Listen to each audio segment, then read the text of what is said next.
la gravísima crisis migratoria en Europa. Ahora todos los medios del mundo replican esta foto, y muchos de ellos jamás profundizaron en las causas que llevaron a que en Europa se viva la mayor tragedia migratoria desde la Segunda Guerra Mundial.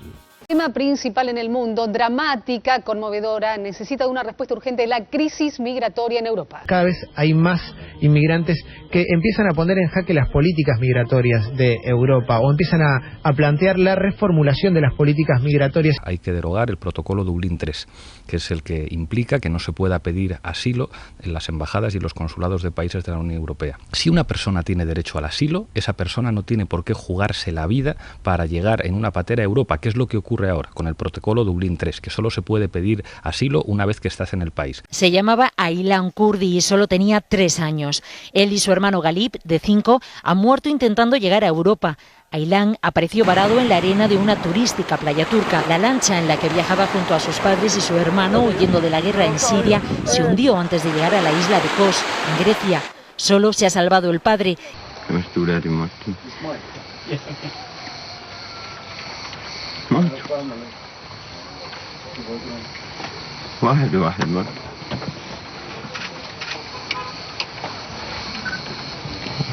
What kind of a child, what kind of children were they, Aylan and his brother? أولادي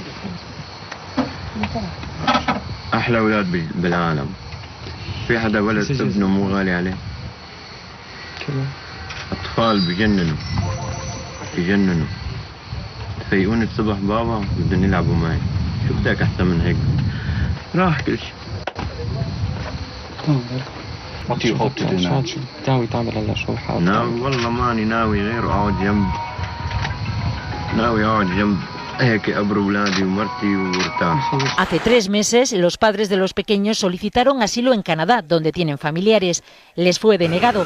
Desesperados, decidieron huir de los bombardeos de Kobane y cruzar el mar, pero la barca hinchable en la que viajaban no resistió la travesía. En lo que va de año, más de 2.600 personas han muerto ahogadas tratando de cruzar el Mediterráneo. Ahora Canadá sí, dice que los van a recibir, pero ya es tarde. Situaciones ridículas y que duelen, como por ejemplo que el gobierno español, que sabemos que es un gobierno de derecha, de un partido con un origen claramente franquista, se niega a acoger más refugiados, y contra los 800.000 de Alemania, los 40.000 de Francia y los 30.000 de Italia, España dice que solo está dispuesta a acoger 2.400 refugiados en un año.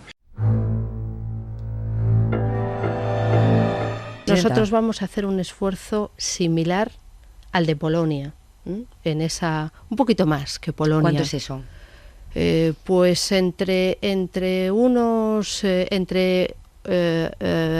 yo creo que son en torno a más de 2.000 y algo. La foto denuncia y gracias a ese impacto hoy en la Unión Europea están hablando lo que se hacían los boludos y medio que no se pueden hacer los boludos. España, y entiendo que ningún país de la Unión Europea le va a negar, por lo que significa el derecho de asilo a nadie. Nosotros vamos a hacer un esfuerzo similar al de Polonia. ¿Cuánto es eso? 2.000. España está constantemente dando asilo a las personas que lo demandan. Que se hacían los boludos y medio que no se pueden hacer los boludos. La hipocresía de una Unión Europea que recibió el Premio Nobel de la Paz en 2012. La Unión Europea recibió en Oslo, la capital de Noruega, el Premio Nobel de Paz 2012 por sus aportes a la estabilidad del viejo continente desde hace 6 décadas. Una imagen que me pareció muy ilustrativa, de un poco un orden global tan complejo como este, en el cual vemos que la Unión Europea, reitero, después de haber ganado este premio Nobel, ahora pone alambres, pone púas, no discute. Hungría. Desde hace días el gobierno ha decretado el cierre técnico de la frontera con Serbia y levanta una valla de alambrado para impedir la entrada de ilegales al país. Carlos Guerrero, él está en Hungría. Ahora el gobierno quiere poner una ley que no puedes ayudarlos, no pueden acceder a tu casa. Y si lo hacen el Estado o el mismo ejército húngaro pueden meterse en tu casa. Hay un facilismo mundial en el sentido de responsabilizar a Europa por el tema, ¿no? Claro. La culpa la tiene Europa, tienen que arreglar son los europeos. Es gente que ha abandonado Siria, que hay una situación de guerra civil, donde también han intervenido algunas potencias extranjeras, europeas o Estados Unidos, y que ahora deciden en cierta medida, lavarse la mano respecto de lo que está pasando ahí. Y seguramente la política exterior de la Unión Europea tiene mucho que ver con haber avivado el fuego de un conflicto. Hay un facilismo mundial en el sentido de responsabilizar a Europa por el tema, ¿no?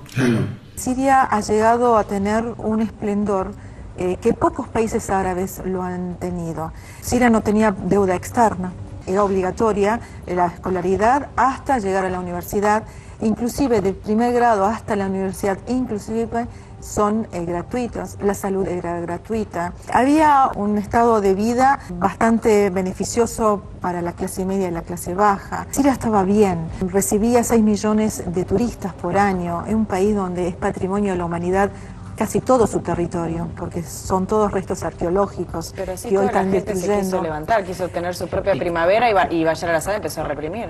Bueno, no es así.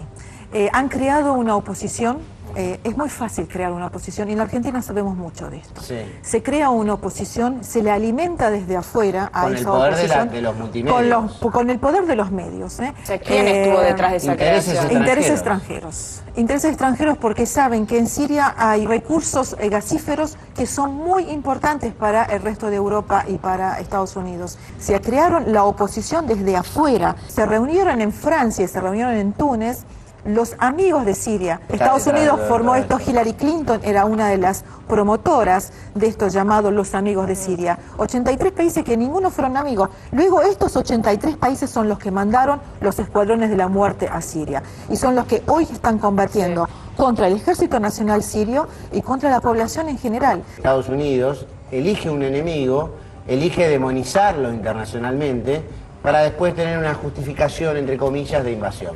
Hoy le toca a Siria, pero dentro de poco le puede tocar, estuvieron insinuando hace 1 o 2 años que le pudiera tocar a Venezuela. So what's your message then? My message, please help the Syrian. The Syrians need help now. You just stop the war, and we don't want to go to Europe. Just stop the war in Syria. Just that.